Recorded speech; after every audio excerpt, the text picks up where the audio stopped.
Hey, ladies and gentlemen, this is Carmine Sabia for Explain America, and the Director of National Intelligence, Tulsi Gabbard, has just issued a dire warning that you need to hear. Before we get started, please make sure you like, comment, share, and subscribe. Those little things really help us out, and they help our channel continue to grow. Right now, the world is on edge with Iran and Israel. The idea of Iran having a nuclear weapon is terrifying.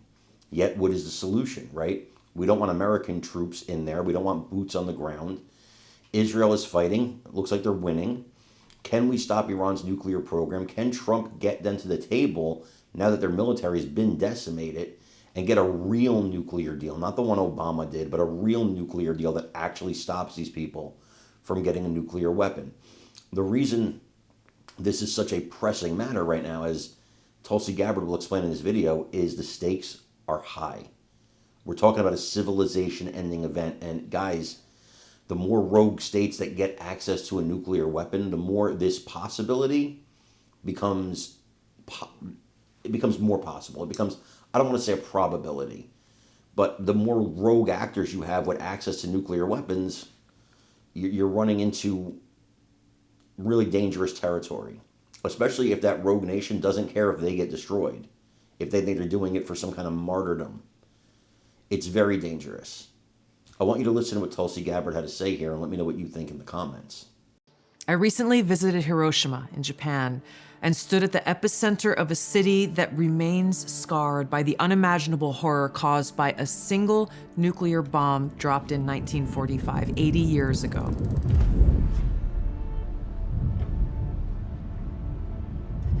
It's hard for me to find the words to express what I saw, the stories that I heard, the haunting sadness that still remains. This is an experience that will stay with me forever.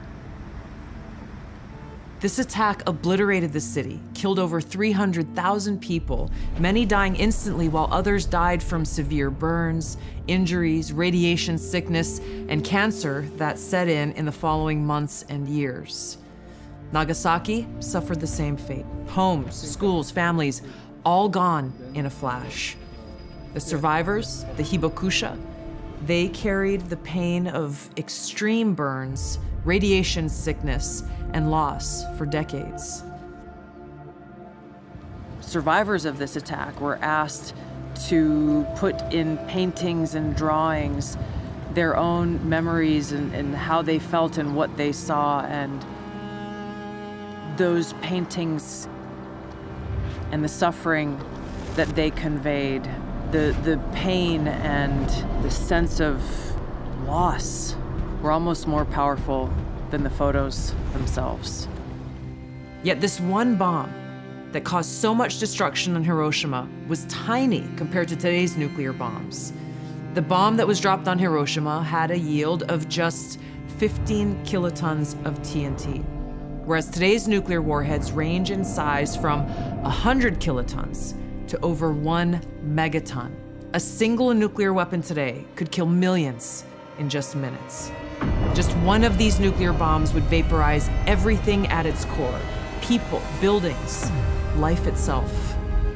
The shockwave would crush structures miles away, killing and maiming countless people. And then comes the fallout.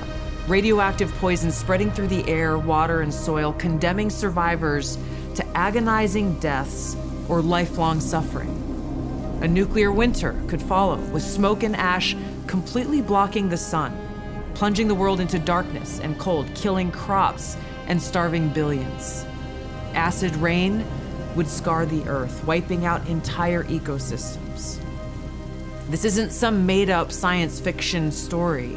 This is the reality of what's at stake, what we are facing now. Because as we stand here today, closer to the brink of nuclear annihilation than ever before, political elite and warmongers are carelessly fomenting fear and tensions between nuclear powers. Perhaps it's because they are confident that they will have access to nuclear shelters for themselves and for their families that regular people won't have access to. So it's up to us, the people, to speak up and demand an end to this madness. We must reject this path to nuclear war and work toward a world where no one has to live in fear of a nuclear holocaust.